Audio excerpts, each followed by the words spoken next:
kenapa orang-orang Indonesia suka korupsi? Korupsi itu pangkalnya itu adalah kebohongan. Dan kenapa orang-orang Indonesia suka berbohong? Karena orang-orang Indonesia sejak awal memang dididik untuk menjadi pembohong.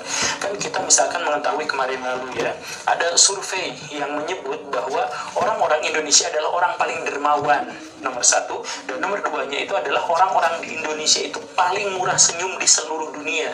Kita tahu itu, tetapi di sisi lain orang-orang Indonesia adalah orang yang paling tidak sopan, orang yang paling kasar di media sosial. Apa kesimpulannya menurut Baraya? Di media sosial kita kasar luar biasa, tapi kalau ketemu sama orang gitu, yang paling mungkin kita simpulkan itu adalah bahwa kita itu orang munafik. Betul ya, ya kurang lebih seperti itu. Mungkin juga tidak, tetapi kemungkinan ini ke arah sananya kuat.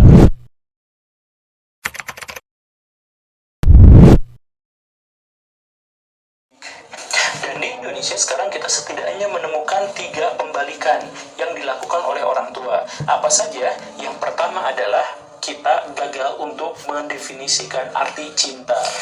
Barangkali saya pernah punya ceritakan, ada seekor burung yang dikurung dalam sangkar yang terlalu kecil sampai dia tidak bisa mengepakkan sayapnya.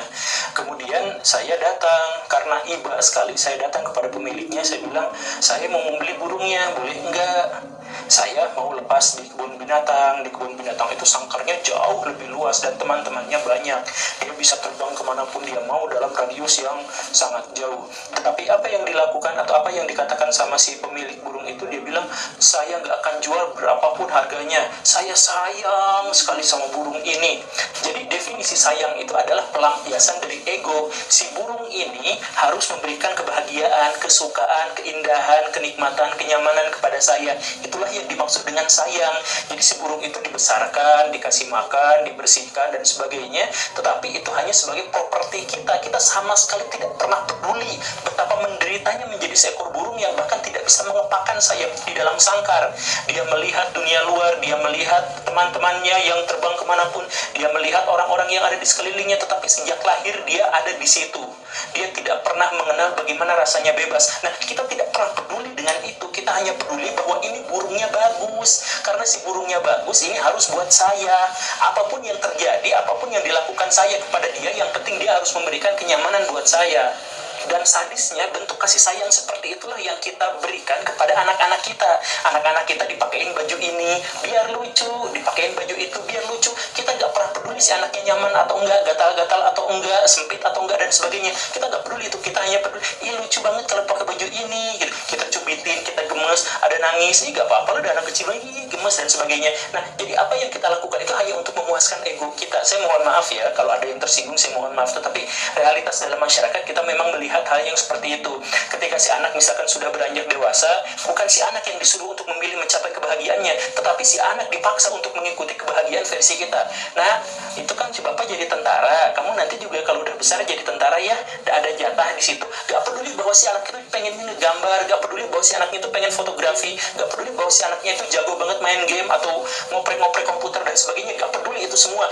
Itu harus mengikuti keinginan dari orang tuanya. Kalau kata orang tuanya harus jadi tentara, jadi PNS, jadi matematikawan, jadi apa, anak-anak harus mengikuti. Jadi si orang tua itu sama memperlakukan anaknya seperti kepada burung tadi, sayang, tapi sayangnya itu si anak itu harus memberikan kepada saya sesuatu yang memuaskan, memberikan kepada saya kebanggaan. Si anak itu harus jadi ini, jadi itu, dan sebagainya. Kita tidak menganggap bahwa si anak itu adalah anak yang unik, spesifik, dan otentik, yang Tuhan anugerahkan kepada dia. Itu satu hal yang berbeda dengan orang lain, dan karena itu semestinya dia memang harus bisa bergerak sesuai dengan fitrahnya itu. Bahkan dengan kondisi seperti itu pun kita tidak sadar bahwa ini adalah cara berkasih sayang yang salah, yang keliru, yang akan menghancurkan masa depan anak dan menghancurkan kebahagiaannya sendiri. Itu yang pertama. Sekarang kita masuk ke pembalikan yang kedua, yaitu bahwa kita salah memberikan tuntutan atau kita salah menempatkan tuntutan. Maksudnya begini Baraya, saya ilustrasikan. Di sebuah gang kecil yang hanya bisa dilalui oleh motor, sepeda, dan pejalan kaki, ada sebuah pelang pengumuman atau pelang peringatan. Pengendara motor, hati-hati, banyak anak-anak. Begitu kan, kita banyak sekali menemukan di jalan-jalan yang seperti itu. Nah, itu benar salah sih? Kenapa yang diperingatkan itu adalah pengendara motornya? Kenapa bukan yang diperingatkan itu adalah anak-anaknya? Hati-hati anak-anak, banyak motor. Kenapa tidak seperti itu? Karena kita akan memperingatkan atau memberikan tuntutan atau memberikan beban kewajiban kepada orang yang berkesadaran. Orang yang tidak sadar itu tidak akan diberikan peringatan. Kan logika sederhananya adalah seperti itu, maka plang itu menjadi benar. Tetapi itu semua tidak terjadi pada ketika kita mengajar anak-anak. Kebanyakan yang kita lakukan adalah menuntut si anak-anak untuk taat, patuh, dan berbakti kepada orang tua. Begitu kan? Bahkan ada sholawatnya. Bakti pada orang tua. Gitu ya. Baraya, di negara-negara yang sudah maju itu fenomenanya terbalik. Dan memang kenyataannya memang harus dibalik. Di negara-negara yang sudah maju, orang tua lah yang membaca banyak sekali buku tentang bagaimana cara mendidik anak. Jadi buku-bukunya itu adalah baby book, kids book, berapa jilid gitu, psikologi anak dan sebagainya. Jadi si orang tua yang dituntut bagaimana caranya untuk bisa mendidik dan membesarkan anak dengan sebaik-baiknya. Karena yang mendapat tuntutan dan kewajiban itu adalah orang tua yang sudah berkesadaran. Sedangkan di Indonesia yang terjadi adalah si anak-anak didoktrin, dituntut supaya berbakti kepada orang tua, tetapi tidak ada tuntutan kepada orang tuanya untuk menghargai anaknya. Dan bahkan banyak sekali orang tua yang menggantungkan pendapatnya yang salah ini pada dalil-dalil dan doktrin agama. Misalkan begini Baraya, kan memang di dalam Al-Quran, di dalam Sunnah, anak yang harus berbakti kepada orang tua, begitu kan? Salah Baraya, enggak, salah, itu keliru itu. Di dalam Islam memang ada kewajiban anak untuk berbakti kepada orang tua, tetapi anak yang dimaksud adalah anak yang sudah dewasa, bukan anak kecil. Kan jelas di dalam doanya juga, Allahumma gfirli wali walidayya warhamhuma kama rabbayani shaghira. Ya Allah, ampunilah orang tua saya dan kasihanilah mereka seperti mereka menyayangi saya waktu kecil. Artinya doa itu siapa yang menyampaikannya? Orang yang sudah dewasa, yang bilang, kasihanilah orang tua saya seperti mereka mengasihi saya waktu kecil, kan begitu. Maka di dalam Islam itu memang ada kewajiban untuk mentaati atau berbakti kepada orang tua, tetapi tuntutan itu diajukan setelah si anaknya dewasa.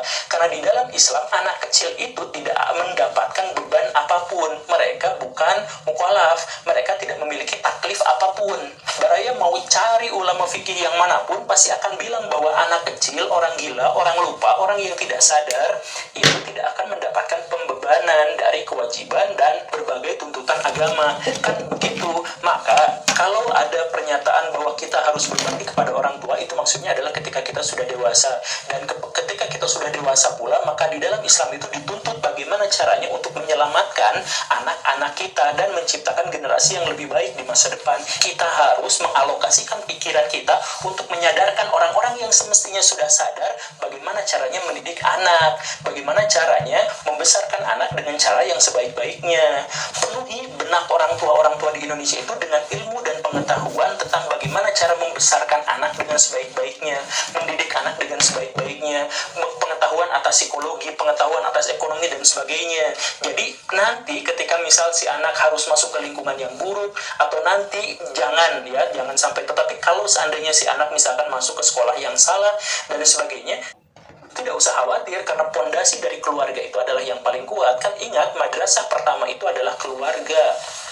Nah, begitulah ya. Kemudian pembalikan yang ketiga itu adalah bahwa anak-anak di Indonesia itu sejak kecil memang didoktrin oleh lingkungan sekitarnya untuk segera menemukan pasangan, tetapi berhenti sampai situ.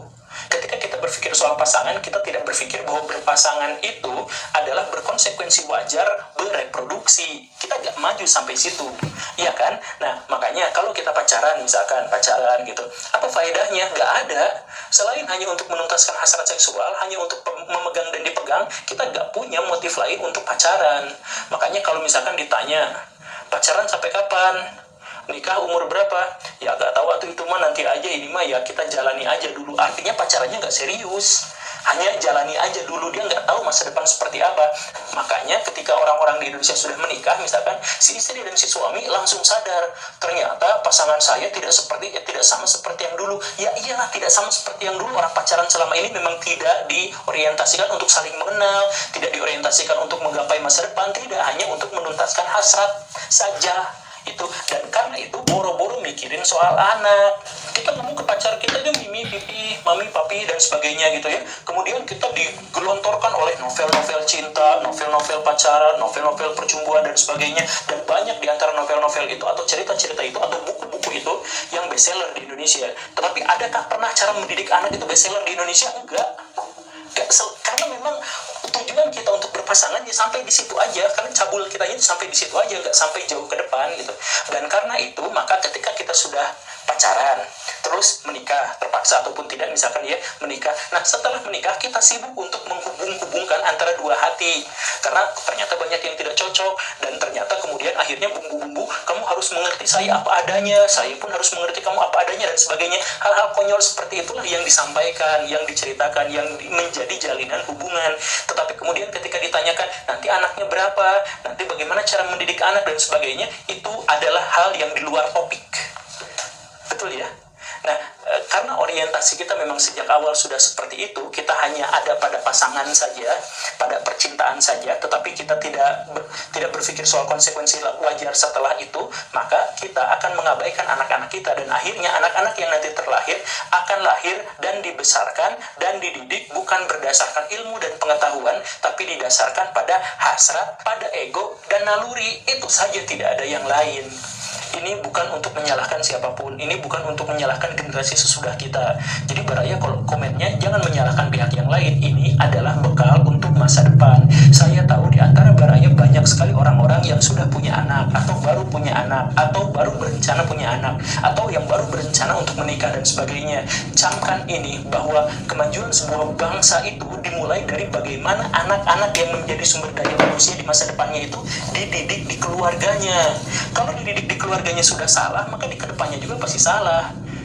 Jadi kalau Baraya sekarang punya cita-cita yang sangat besar, sangat luhur, misalkan membahagiakan diri sendiri, membahagiakan keluarga dan teman-teman terdekat, membahagiakan orang-orang yang ada di sekitar, kemudian berkontribusi terhadap peradaban, lalu mati masuk surga dan sebagainya, kita tahu kita punya cita-cita semacam itu, maka lakukan itu dimulai dari hal yang paling mungkin bisa kita jangkau sekarang, di detik ini. Siapa yang paling mungkin bisa kita jangkau sekarang? Itu adalah orang-orang terdekat kita, dan dalam hal ini adalah anak-anak kita. Jangan jadikan anak itu sebagai pelampiasan ego kita, tetapi jadikan ia sebagai perwujudan dari bukti, dari tanda-tanda kekuasaan Tuhan yang ada di bumi yang tidak pantas kita hianati.